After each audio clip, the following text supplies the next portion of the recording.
시작할게요. 17세 여고생이 9주 전부터 우울하다며 병원에 왔어요.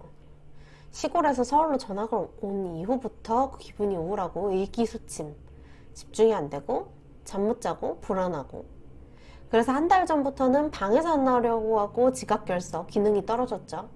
스트레스 받는다면서 폭식까지, 식습관도 변화가 됐네요. 그래서 이제 5kg 정도 체중도 증가했고요. 그래서 지금 이렇게 쭉 우울증 진단 기준에 지금 해당이 다 되는 얘기죠. 여기서 이전 학교에서는 잘 지냈었다. 학교의 적응도 전혀 문제가 없었다.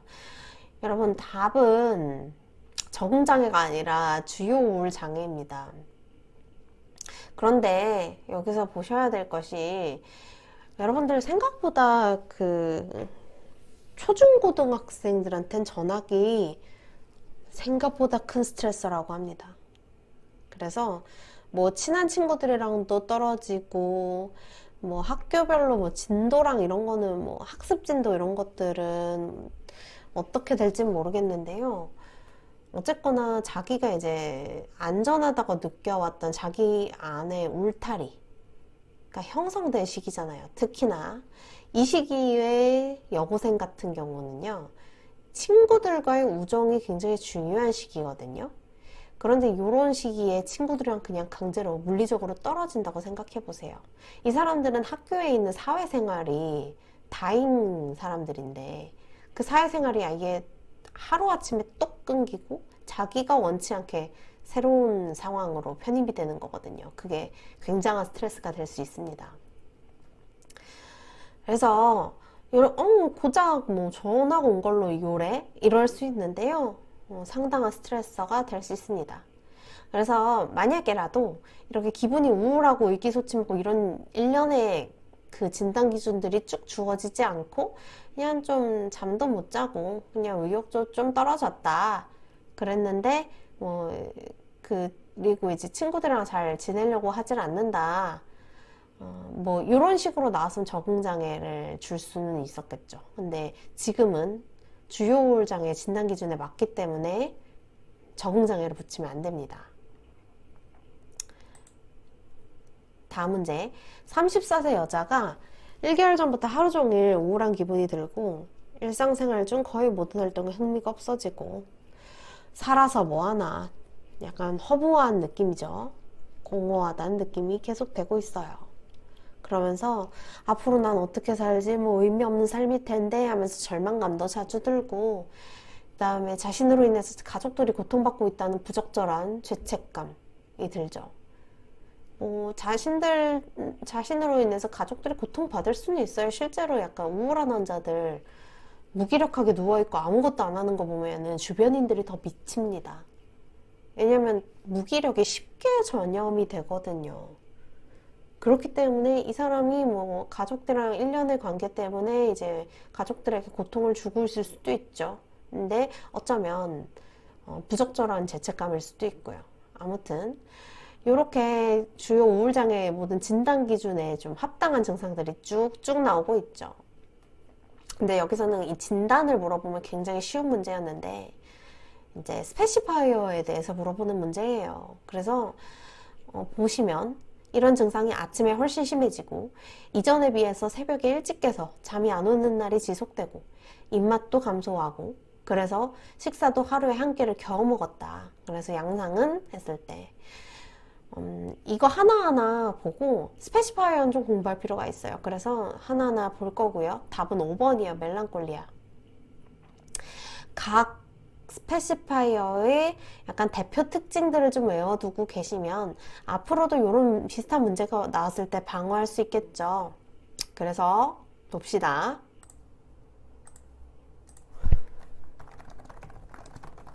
자, 볼게요. 기분장애 명시자.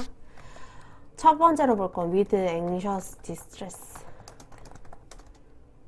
이걸 사실 매우 흔한 스페시파이어라고 생각을 하는데, 이거를 잘 붙이지는 않습니다. 왜냐면 이유가 MDD 자체가 불안증이 많이 동반돼 있어요. 그만큼 anxious distress도 굉장히 흔하다는 거거든요. 근데 그냥 모든 임상적 진단에서 anxious distress를 생략하고 그냥 MDD 해가지고 뭐 스페시파이어는 뭐 심각도 정도 붙여주나? 그 정도로 하는 게 많아요. 보자면 신경이 날카롭다. 그리고 매우 안절부절. 염려로 인해 집중이 어렵다. 자, MDD에서도 집중력 감퇴가 증상이 있죠. 근데 이제 MDD의 집중력 저하는요, 약간 이런 염려로 인해서 집중이 흩어지는 것보다는요, 멍하고 생각하기가 좀 어렵고, 머리가 안 돌아간다. 머리가 안 돌아가서 집중이 안 되는 그런 것입니다. 조금 느낌이 달라요. 그 다음에 끔찍한 일이 일어날 것 같다. 이런 생각을 하고 있으면은 매사에 많이 긴장되고 두려울 거예요.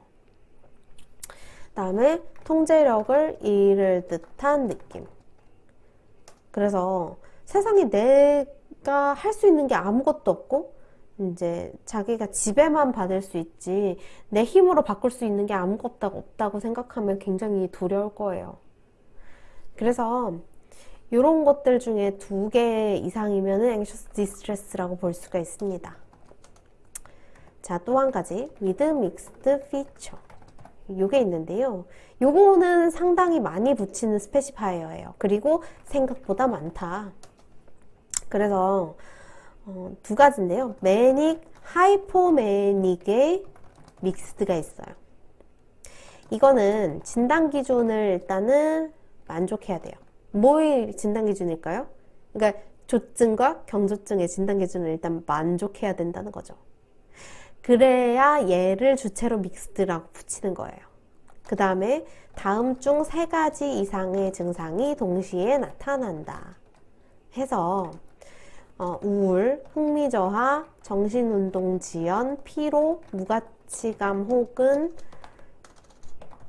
죄책감, 그 다음에 자살사고, 이것 중에 이제 3가지 이상이 속하는 거예요. 근데 그러면 이게 어떻게 같이 나타나요? 들뜨면 이렇게 같이 나타나려면 약간 머릿속에 안 그려졌던 거죠. 들뜨면서 우울하고 에너지가 넘치는데 피로하고 이게 뭐지? 라고 생각을 했던 거예요. 그래서 전공의 때 믹스드 에피소드인 환자의 케이스 리포트를 작성할 때 조금 어려움을 느꼈었고 그 다음에 좀 후배들을 봐줄 때도 약간 조금 부담이 되었던 그런 기억이 있어요. 네, 이 조증 환자들을 잘 보면요. 이제 초기에 말을 하는 게 왔다 갔다 한다고 해요. 왔다 갔다. 그 말이 뭐냐면요.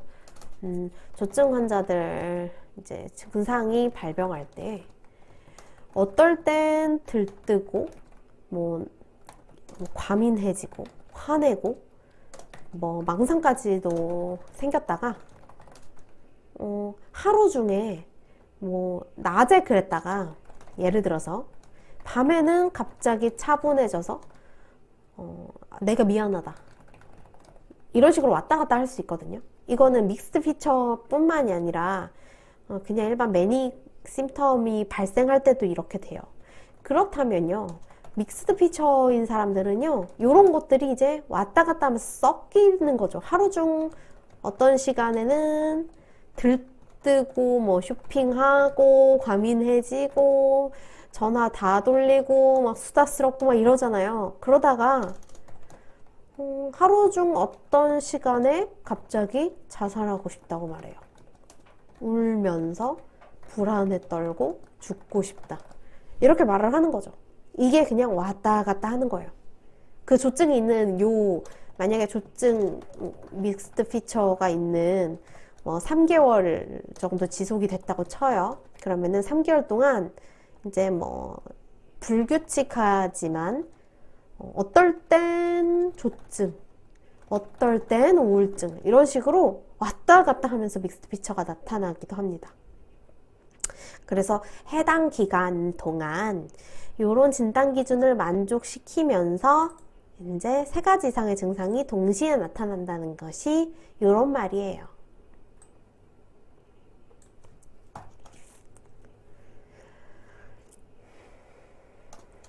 자, 그러면 디프레션의 믹스드도 있지 않겠습니까? 이거는 우울해진